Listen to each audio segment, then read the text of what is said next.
sabes lo que es el miedo si no te tocó nacer mujer. Como una historia de terror que siempre te toca leer. Pregúntale a tu hermana, a tu madre, a tu hija y te erizará la piel. 7000 años de otras que dieron sus vidas por este renacer. No sabes lo que es el miedo si no te tocó nacer mujer. Dije que no.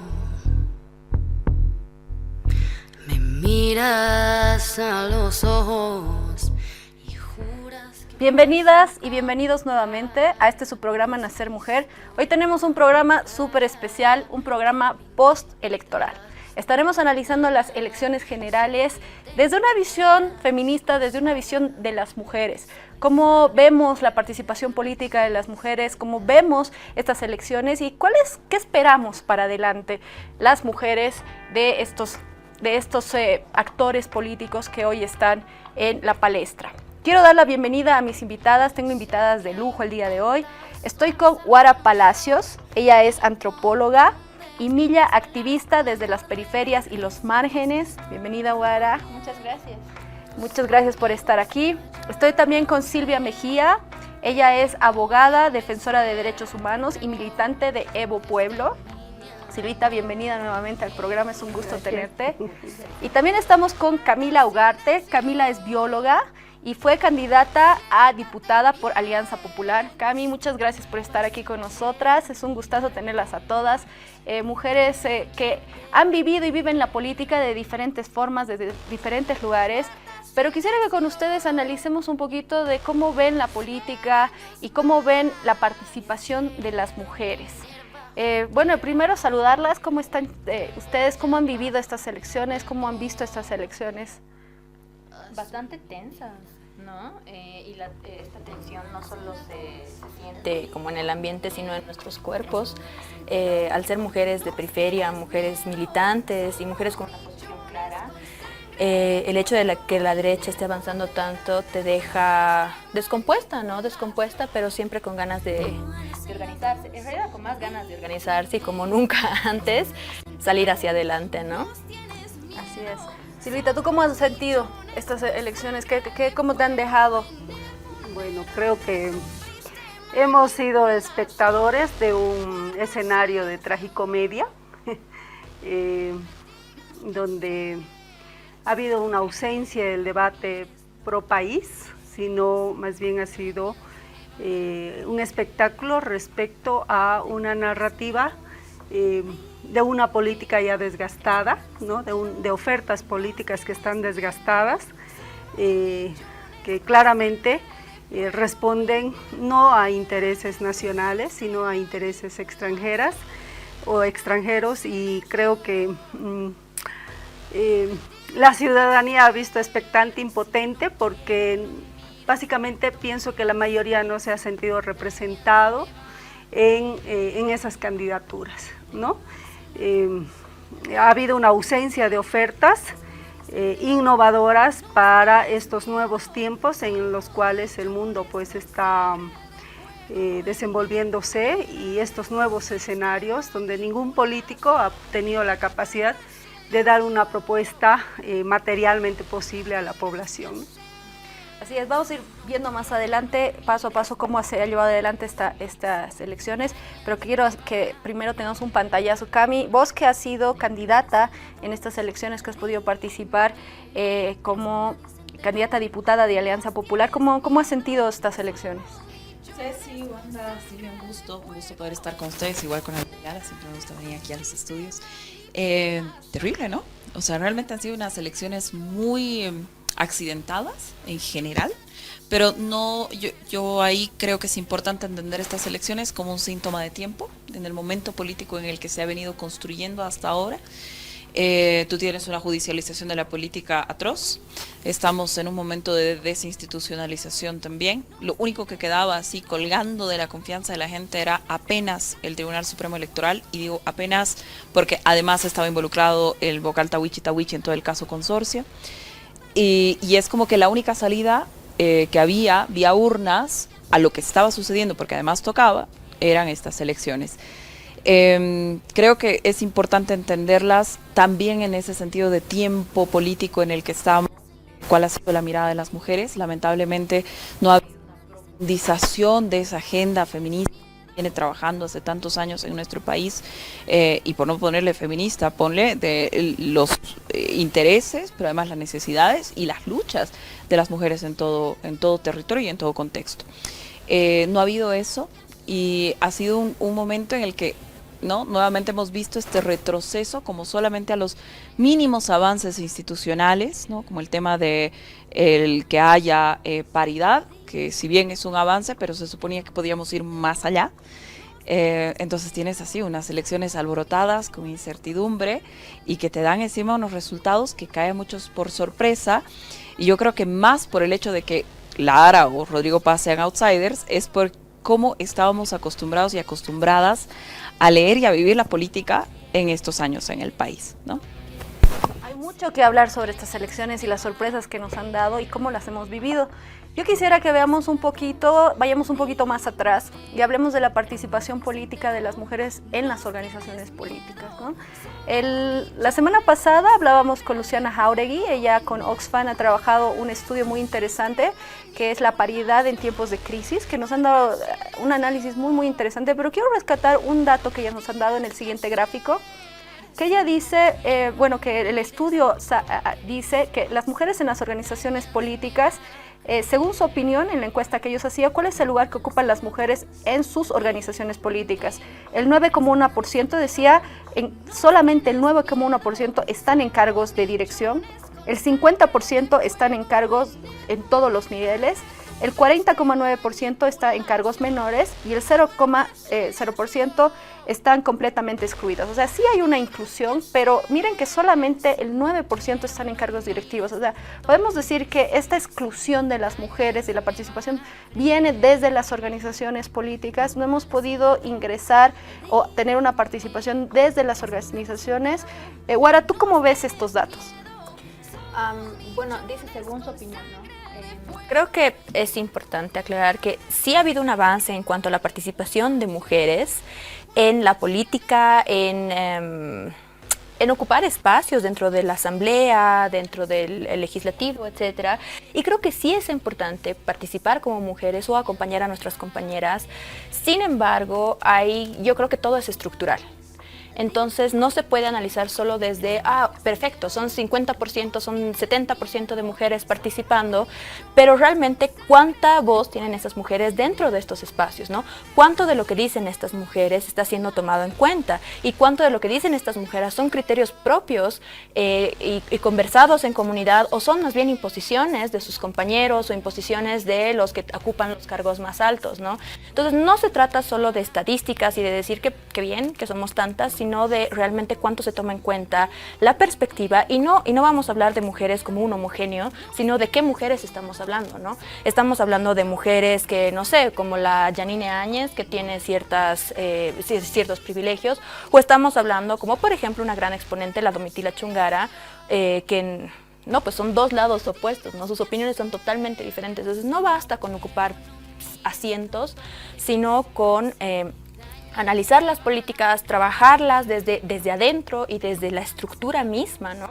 Entonces sí creo que es importante tenernos ahí adentro, pero desde una autocrítica muy grande y desde ponerse fuertes, ¿no? También y hacer una reestructuración en realidad.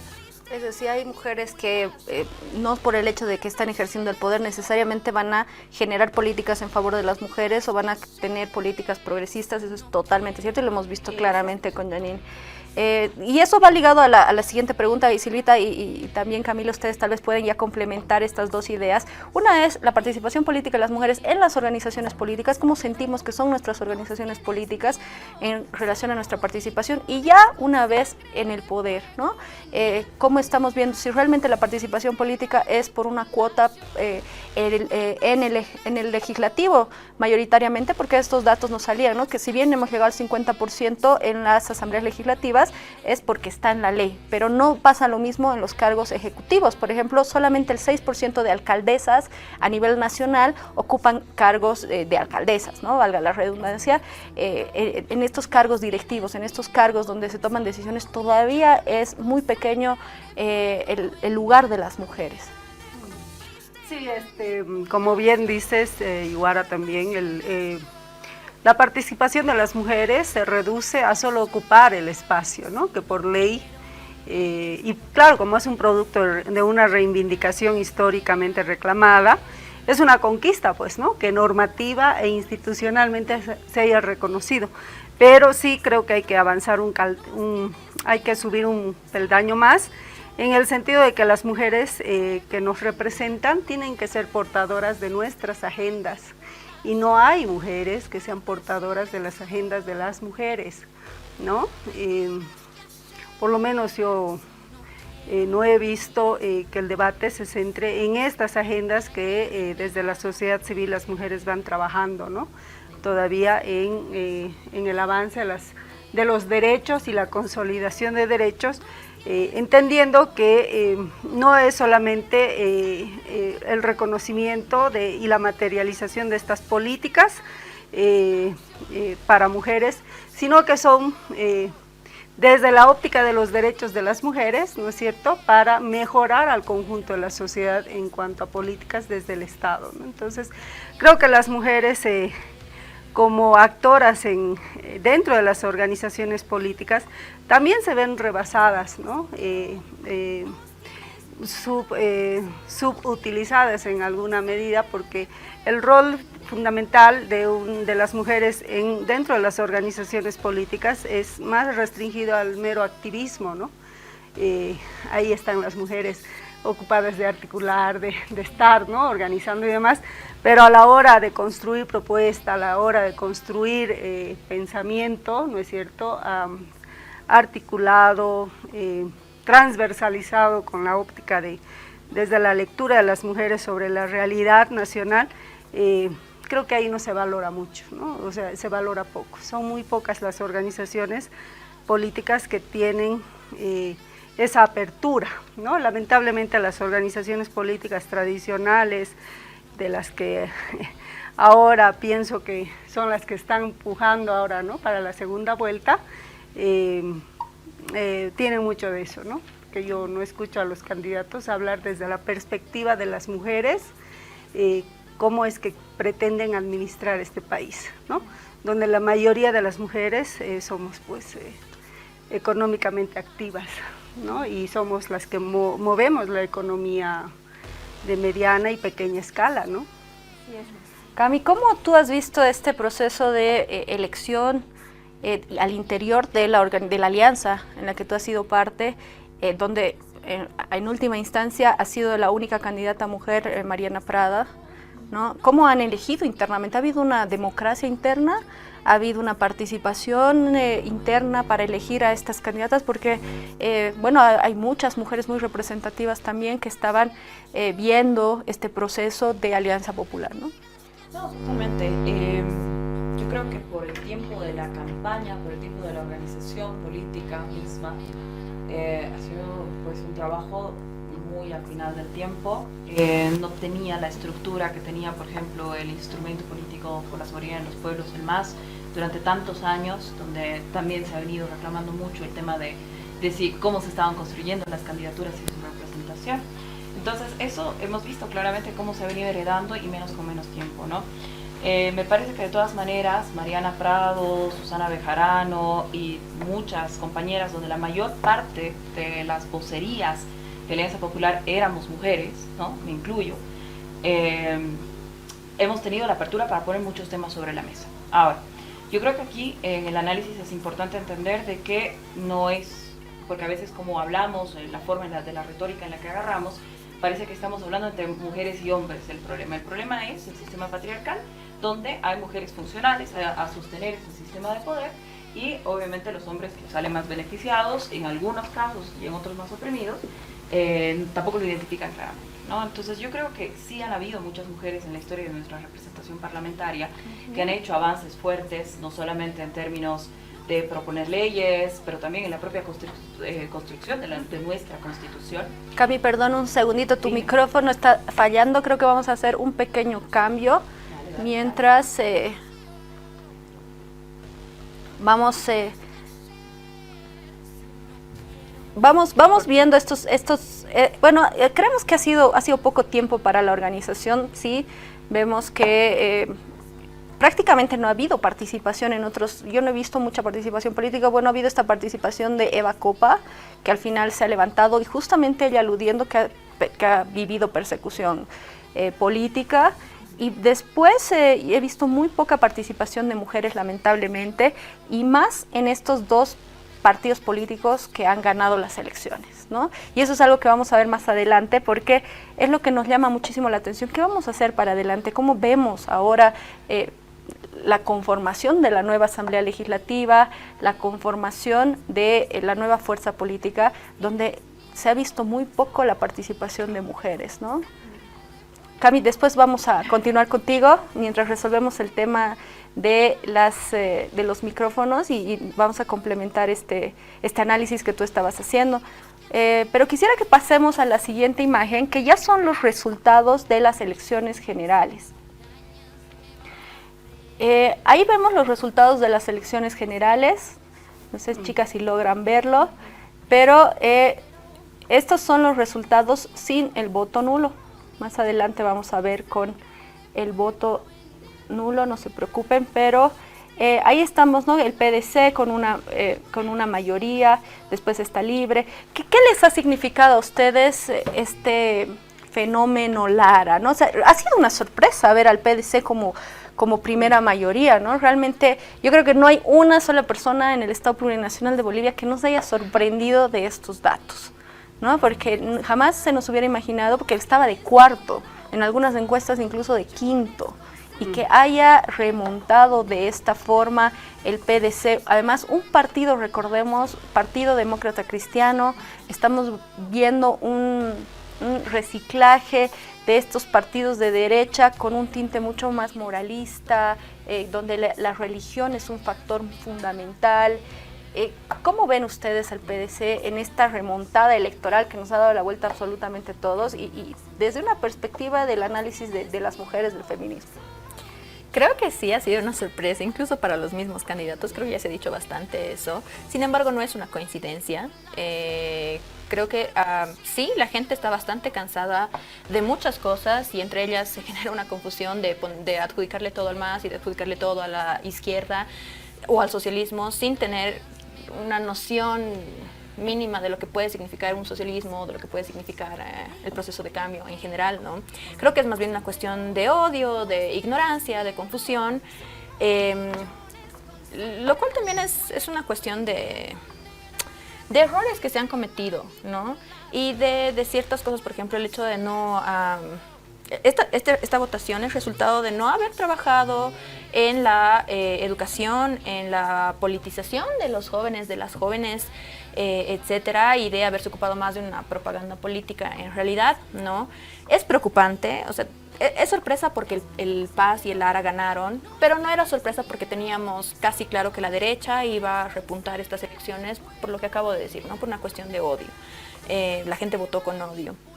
Entonces, para nosotras no es sorpresa y de hecho creo que tenemos que mantenernos bastante fuertes y bastante autocríticas para poder organizarnos y para poder presentar propuestas sobre cómo resistir, porque lo que nos toca ahora a partir de esto, no como mujeres homogéneamente, repito, sino como mujeres disidentes, de izquierda, periféricas, marginadas, es cómo vamos a resistir todo esto, ¿no? ¿Qué vamos a hacer a partir de ahora?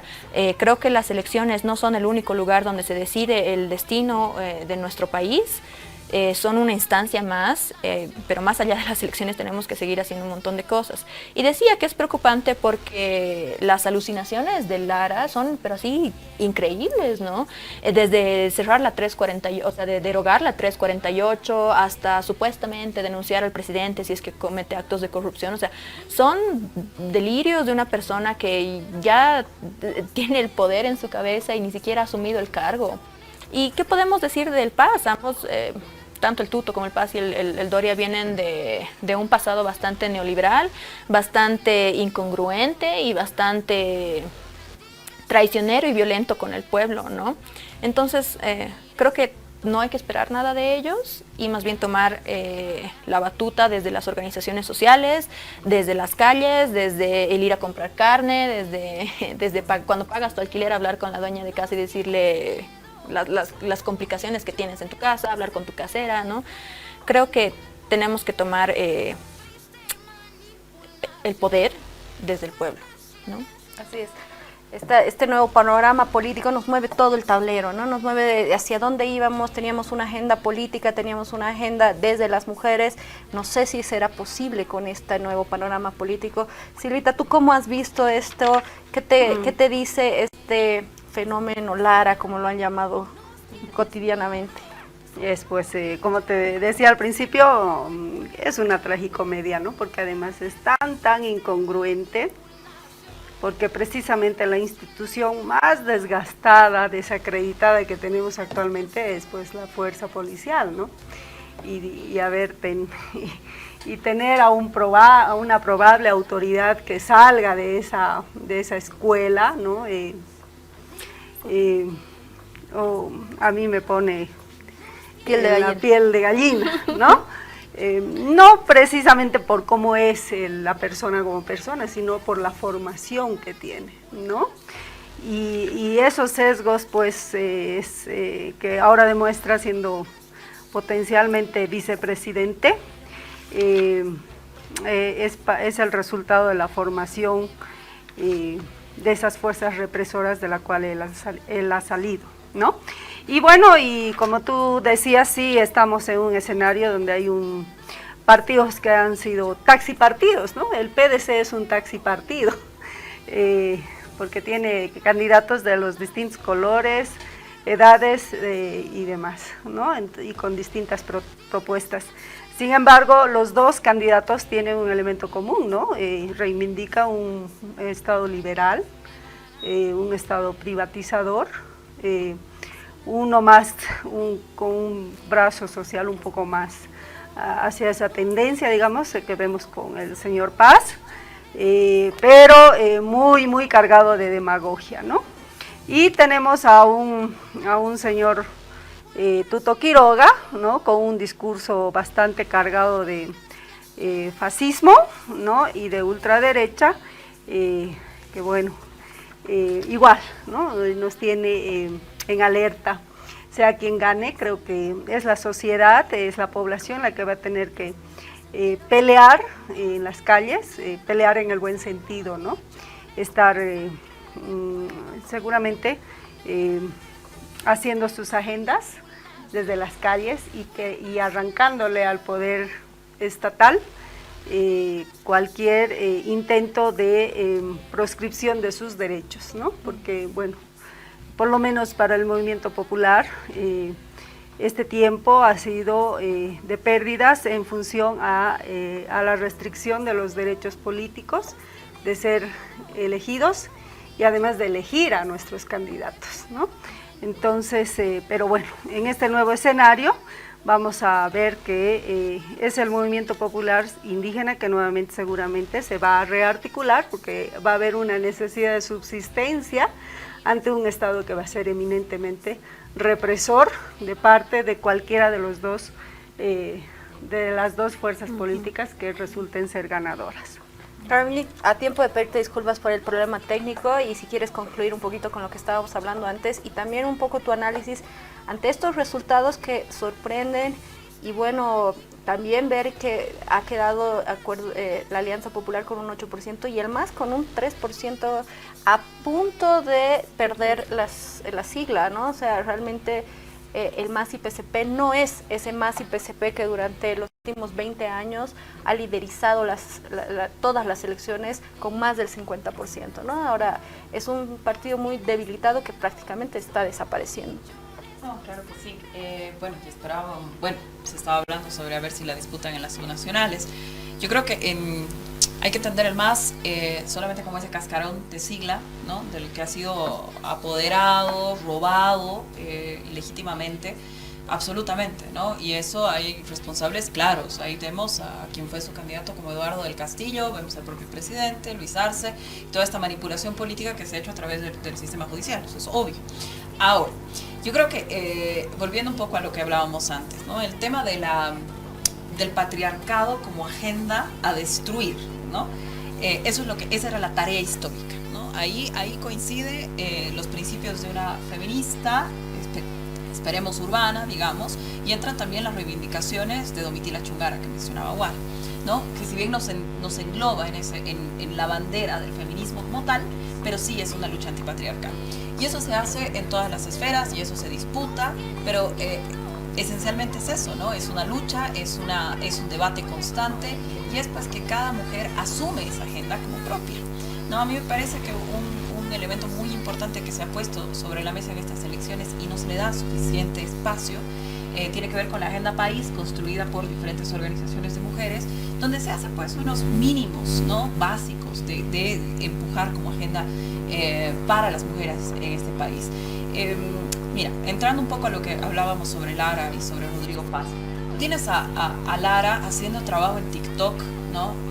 Abriendo espacios de escucha para la gente en estos últimos 3-4 años, ¿no? Entonces, que no lo hemos visto, ¿por qué? Precisamente por lo que decía Silvia, nosotros no estamos abiertas a escuchar a una persona ex policía a hablar y hablar y hablar sobre temas que nos parece que no tienen sentido, ¿no? Pero ahí yo difiero un poco con lo que decía Silvia sobre el tema de quién es Lara. Lara no solamente es un policía, Lara es un policía o ex capitán que su bandera principal es la lucha contra la corrupción. ¿De qué lado de la izquierda, ¿no? Por hablar en términos amplios, se ha puesto como primera bandera el tema de la lucha contra la corrupción? Eso ha sido un tema que se ha preferido no tocar, que se ha evitado pelear, que no sé qué. Ahí sí me parece muy importante las denuncias que se ha hecho fuertemente desde, por ejemplo, el diputado Arza en contra de todo este manoseo que ha habido económico tanto dentro del Estado, pero no se lo ha asumido como parte de la campaña ni desde la Alianza Popular y obviamente no se iba a hacer desde el MAS y PSP. Ahí yo creo que hay un elemento fuerte.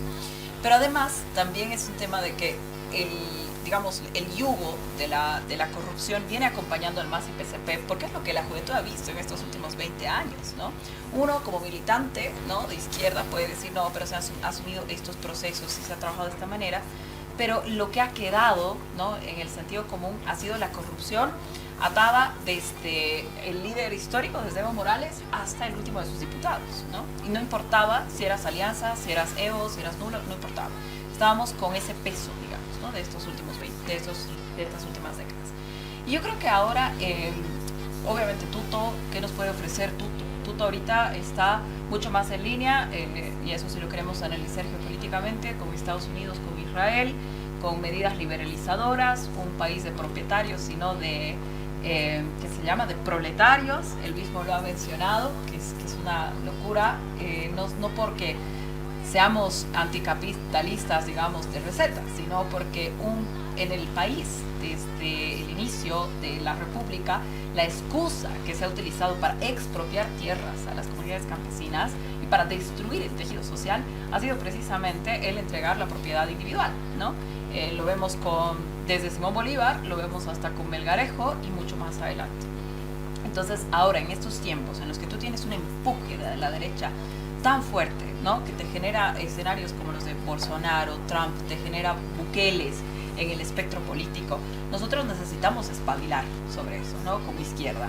Yo creo que necesitamos entender efectivamente todas las cuestiones éticas, morales que están en torno a nuestros exponentes y liderazgos políticos, pero hay que entender que en términos de comunicación, en términos de estrategia y en términos de lo que nosotros teníamos ganado como izquierda en ese tiempo, que era el tejido social, que no solamente se quedaba en un polo fuerte, sino tenía la capacidad de expansión, bueno, pues ha fallado esta vez, ¿no? Entonces ahí yo me gustaría poner sobre la mesa el tema de que ampliemos la situación de análisis, ¿no? Vamos más allá de las elecciones, vamos más allá de los liderazgos específicos y entendamos el proceso político que ha tenido errores terribles, que ahora nos lleva a un momento en el que ni siquiera tienes representantes en la asamblea a los que los puedas agarrar del cuello para decirles, ustedes no van a dar un paso atrás con los procesos que se han ganado hasta este momento. Entonces, si antes teníamos una suerte de contrapeso, digamos, como progresismo, ¿no? en los términos más amplios, por tener control desde el Estado, ahora vamos a tener una asamblea prácticamente de derecha, porque se van a poner de acuerdo en cómo quieren gobernar. Vamos a tener un ejecutivo que, bueno, tal vez si te pone un 50% de mujeres para salir bien parado, pero al final toditos, nadie iba a tener una estructura antipatriarcal, ni mucho menos descolonizadora, anticapitalista, ni qué decir. Entonces yo creo que ahí tenemos que volver a hacer un análisis interno desde la izquierda. Muy bien, como decía Guara, efectivamente ahora tenemos que tener más ganas de organizarnos, totalmente, pero también hay que tener mucho más claras qué ha pasado, ¿no? Todos los hechos de qué ha sucedido en estos últimos 20 años que nos han llevado a un momento en el que estamos como en los 90s o antes. Así es.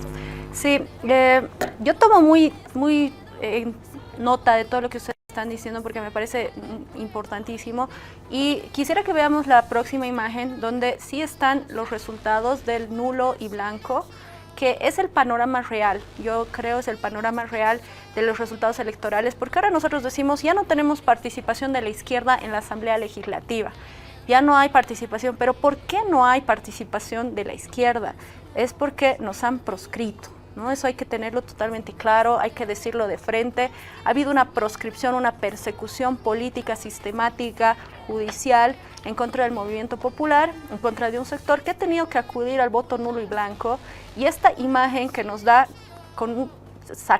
volviendo a hacer este análisis, estos son los datos que otros medios de comunicación no muestran, que efectivamente está el PDC con el 25% y el nulo blanco con un 22%. ¿No? Históricamente el voto nulo y blanco ha estado entre el 3 al 5, incluso un poco hasta el 6%, era el histórico en los últimos 20 años y ahora estamos llegando a un 22%. Estos son datos oficiales del órgano electoral sacados el día de hoy. Entonces la segunda fuerza, vamos a decir, es el voto nulo o blanco. Y esto lo vemos, ¿por qué? Porque ha habido un descontento, o sea, yo puedo decir que una gran parte de esto, si no es el 90% de estos 22%, le pertenecen a la fuerza de Evo Morales, porque él llamó al voto blanco nulo. Vamos a decir que este 5% se mantiene de la gente que realmente está descontenta, pero existe una deslegitimación real a estas elecciones, existe un descontento real. Por otro lado, está que ha dejado claramente que la izquierda en este momento, sin Evo Morales, sin el liderazgo de Evo Morales, no llega a una mayoría. Es imposible, ¿no? A pesar de todos los esfuerzos que han podido hacer, no lo han llegado y bueno, el MAS no tiene ya ni siquiera una caracterización y mucho, y ahora está, con estos datos el MAS podría perder sus elecciones. Y yo quiero una cosita más que antes. Lo que sí nos está diciendo la población con este mapa, lo que sí nos está diciendo la población es que quieren una renovación efectivamente en el aparato estatal, pero que no quieren a estos dinosaurios de siempre, que prefieren un Lara, prefieren una persona que les está diciendo, yo voy a limpiar la policía porque yo soy policía y yo sé cómo son estos corruptos. Y yo creo que si hiciera solo eso, ya ha hecho mucho. Limpiar la policía es una cosa que no se ha podido hacer en 50 años. No sé si lo pueda hacer, no sé si lo vaya a hacer, no sé si gane las elecciones, pero nos está diciendo a la población, no quiero a estos dinosaurios. Ellos se han mantenido con su voto del 20%, ¿no? Y también la población nos está diciendo, Evo Morales tiene su liderazgo y nadie se lo ha podido quitar, ni cambiar, ni modificar en una nueva versión. Sigue teniendo esa fuerza, lamentablemente sin una representación política en la Asamblea. Ahora, ¿qué nos dices ya con este dato incluido que es el voto nulo blanco? Quisiera retornar un poquito a los gráficos anteriores. Creo que nos ha sorprendido también el hecho de que haya ganado el ARA porque las encuestas estaban pagadas, ¿no? Nadie se esperaba ciertos resultados porque ha habido una manipulación tremenda de parte del Tuto, del Doria, para mostrar que, principalmente del Doria, para mostrar que él estaba como segundo, como tercero y obviamente el ARA quedaba en cuarto, quinto lugar. Y desde ahí ya sabíamos todos que las elecciones iban a ser ilegítimas, ¿no? Nos sentimos defraudadas y defraudados. Para empezar, porque lo han proscrito al partido de Evo Pueblo. Más allá de que sea el Evo o no, el proscribir, el quitar la oportunidad de representación para una gran parte de la población ya es una jugada bastante sucia y ya deslegitima por completo estas elecciones, ¿no? Creo que es importante lo del voto nulo, precisamente por esto mismo, ¿no? Porque deslegitima y más bien da validez, da fuerza a lo que la población siente. Pero yo sí creo que es importante quitarle tanto ese halo al expresidente Evo Morales, porque más allá de la figura del expresidente Evo, es también el cansancio y el hartazgo de la población de las mismas políticas, ¿no? La izquierda, estábamos hablando ahorita de la representación en la asamblea de la izquierda, sí estaban ocupando un espacio importante, pero ¿qué han hecho realmente? Han apoyado políticas extractivistas, han sido corruptos y eso es terrible. Obviamente eso le quita el apoyo de la población y de cualquiera que quiera ver a un territorio crecer, ¿no? Entonces creo que es importante generar una autocrítica y comenzar a cuestionar a nuestros representantes y no solo votar, sino fiscalizar. Lo que hace la María Galindo, lo podemos hacer todas y todos nosotros, o deberíamos poder hacerlo todas y todos nosotros, rindiendo cuentas. Entonces lo que necesitamos para poder cambiar la forma en la que se encuentra nuestro país es comenzar a fiscalizar como ciudadanas y ciudadanos y ejercer nuestro derecho a revisar los antecedentes de cada candidato, de revisar por qué el diputado está haciendo lo que está haciendo y cuestionarlos con toda la fuerza, ¿no? Entonces, volviendo al tema del voto nulo, a mí me parece importante haber votado nulo, o bueno, que las personas hayan votado nulo, porque no nos representan. No nos representan ni con sus propuestas, ni porque habían mujeres, y creo que un error también del partido de Andrónico es haber puesto a la Mariana Prado, porque lo que decíamos al principio, no se trata de tener solo mujeres, sino de tener una posición política clara y de tener una posición política consecuente. Además, denunciar ahora, aprovechar el espacio para denunciar el tema de la participación de los Linera en la campaña de Andrónico, ¿no? Sabiendo que Francisco García, por ejemplo, tiene denuncias con la 348, y claramente no es el único partido, son muchos otros partidos que no salen porque no les conviene y porque los que manejan los medios son los de derecha, pero también deben tener sus denuncias por violencia de género, etcétera, etcétera, ¿no? Entonces, bueno, sí, es sorprendente lo del Lara, pero más sorprendente es que el voto nulo haya alcanzado un margen tan amplio, ¿no? Es importante, es súper importante, totalmente. Silvita, gracias, Guara. Silvita, ¿tú cómo lo ves?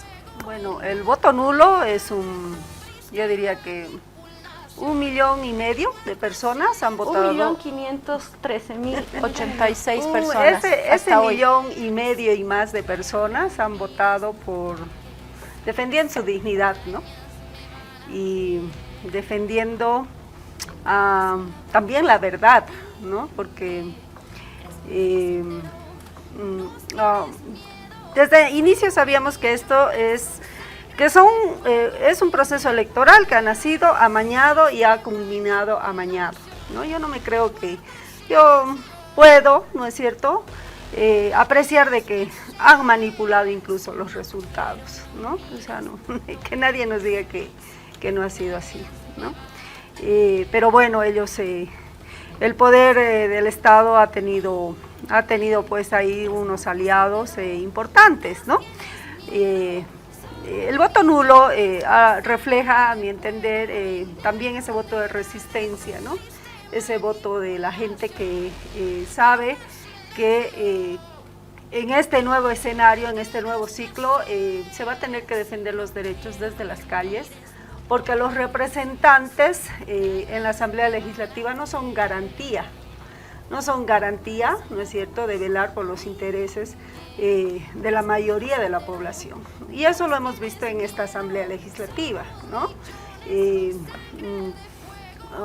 Gracias a don Luis Arce y a don Eduardo del Castillo, el más de haber ganado con el 55% del total de la votación, bueno, han tenido la capacidad, ¿no es cierto?, de reducirlo a solo 2%, ¿no? Y de repente habrá que felicitarlos porque son campeones para enterrar partidos políticos históricos, ¿no? Y bueno, ahí que los contraten porque son muy buenos para eso, ¿no? Para tumbar partidos que representan al movimiento popular. Y bueno, este voto nulo pienso que es el germen de la resistencia que se avisora en este escenario donde vamos a tener un Estado represor legitimado con el 50 y, bueno, sumados las tres fuerzas políticas que representan, ¿no es cierto?, el modelo neoliberal, el modelo extractivista de la que decía Guara, el modelo privatista, ¿no?, de nuestros recursos naturales. Y creo que este voto nulo también va a estar fuertemente representados a nivel territorial, ¿no? En la región de Potosí habrá que ver, ¿no?, cómo va a reaccionar ante las políticas que pueda adoptar cualquiera. Perdón, Silvia, de los que tenemos un grafiquito, el siguiente, que justamente lo he encontrado en redes. Le agradezco a Arián Laguna que ha posteado esto en sus redes, porque no he encontrado de otras personas que complementa un poco el análisis. Esto es por municipios, y aquí está contemplado el voto nulo, y Arián dice, le he restado el 5% de Arián Laguna, el 5% del histórico, incluso así, el azul es por si acaso el nulo. Y el PDC es el rojo, Doria Medina el anaranjado, digamos el mostaza, y Tuto el morado, ¿no? Es el vino, digamos, ¿no? Entonces un poco eso complementa lo que tú dices, y efectivamente este cuadro nos dice cómo está redistribuida este voto y el voto nulo, ¿no? Camila, ¿tú cómo lo ves? ¿Cómo ves este análisis? ¿Cómo ves el voto nulo? Que no es poca cosa lo que se ha logrado. Ya, yo voy a compartir lo que charlaba con un compañero dirigente, comunidad adentro del norte de La Paz. Que lo conozco hace años, además de los momentos en los que estábamos precisamente tratando de reestructurar la capacidad y el trabajo político desde los jóvenes, fuera de las estructuras que existían tanto en las juventudes del MAS, que eran tristemente corruptas, como también otros espacios como Generación E o Columna Sur, que eran una fábrica de empleos en las ciudades, ¿no? Estábamos hablando con varios compañeros que eran dirigentes. Y él me decía, mira Camila, nosotros queríamos votar por el Andrónico, todo el mundo iba a votar por el Andrónico, pero luego le dijo traidor. Entonces ya no se iba a votar por el Andrónico. Entonces ahí uno se pregunta, ok, ya, perfecto. No vamos a cuestionar las decisiones específicas e individuales de Evo Morales, pero sí lo voy a cuestionar en términos de estrategia adelante, ¿no? ¿Por qué? Porque a mí me parece que una cosa que faltaba en los últimos 5, quizás un poco más de tiempo de la presidencia de Evo, y eso lo hemos discutido ampliamente y lo hemos discutido en ese momento, pero siempre había una línea más fuerte que había que seguir. A mí me parece que ahí el tema de cómo incorporas al instrumento político los debates que están sucediendo en las ciudades, que no representan solamente a esto que estamos viendo en el mapa, que es todo este bloque, que obviamente existe, desconocerlo, no tiene sentido desconocerlo, este bloque histórico que apoya a Evo Morales, especialmente en personas de cierta edad en adelante, y eso ya te lo digo por el trabajo territorial que hemos hecho nosotros. Tú llegas, digamos aquí, Chasquipampa o Bejuyo, llegas a zonas periurbanas, jóvenes, qué interesante el Andrónico. Personas adultas, ¿no? Adultos mayores, no, es un traidor. Si el Evo no me dice que vote por él, no voto por él. Entonces, ahí hay estos detalles que es importante entenderlos, ¿no? No es una pelea entre que el Andrónico, error de traidor y demás, o el Evo es el que tiene la última palabra. Ceci, mira, nosotros estamos trabajando en términos y hablando y debatiendo sobre el proceso de cambio, en términos de lo que representa esa democratización misma del proceso. Eso no significa bajo ninguna medida actuar como ha hecho Luis Arce y agarrar y pretender apoderarse, digamos, de esa fuerza política, para nada. Pero sí tenemos que tener la capacidad de organizar y construir más allá de Evo. Y eso ya te lo digo como persona, igual que la han interpelado y demás. Tú hablas sobre el liderazgo de Evo Morales y lo primero que te escupen son también los procesos que tienen en su contra. Entonces, eso es un elemento que también pues te anula como política, ¿no? Y eso nos ha pasado a muchas compañeras que defendemos el proceso de cambio, que inmediatamente tú sales a decir algo a favor del MAS y bueno, pues toda la oposición, que es el verdadero enemigo en toda esta lucha política, que siempre la ha sido, toda esa derecha recalcitrante, antigua, patriarcal, capitalista, como quieras ponerle el denominativo, te inhabilita. No puedes ser feminista, no puedes ser mujer política, no puedes hablar si es que en algún momento de eso no hablas de Evo Morales, ¿no? Entonces yo creo que aquí es importante que si hablamos de una construcción de izquierda, en estos tiempos no representa desplazar el liderazgo, que ahí está absolutamente claro, ¿no? Y además hay que estudiarlo dónde y quiénes, ¿no? Pero también recordemos de que nosotros ganábamos con el 55, 60 y pico % para arriba, ¿no? Y que los primeros cálculos del nulo eran llegar a ese 60%. No estamos en esos escenarios y por lo tanto nos toca mucho trabajo político y mucha reflexión interna para entender hacia dónde tiene que seguir construyendo la izquierda. Y me olvidaba de mencionarlo en la anterior respuesta. Rodrigo Paz está proponiendo un salario universal para las mujeres.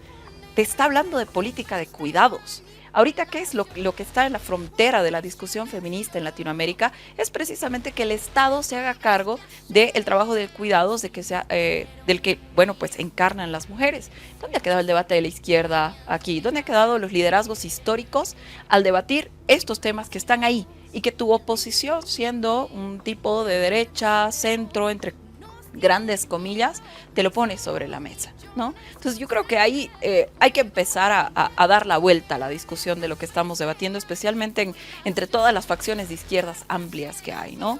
Creo que hay que volver a términos de construcción y constitución, más allá de seguir encerrándonos en las guerras que hemos tenido hasta ahora, que también han cansado a la gente, ¿no?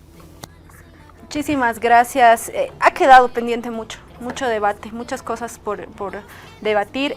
Yo quisiera que vayamos muy rápidamente a un corte con una canción, con un tema de Julieta Venegas, Mujeres, y volvemos ya para la despedida.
Ahora estás viendo Nacer Mujer.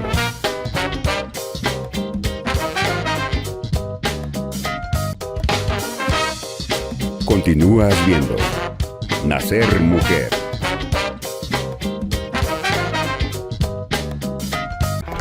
Volvemos al segundo bloque de Nacer Mujer.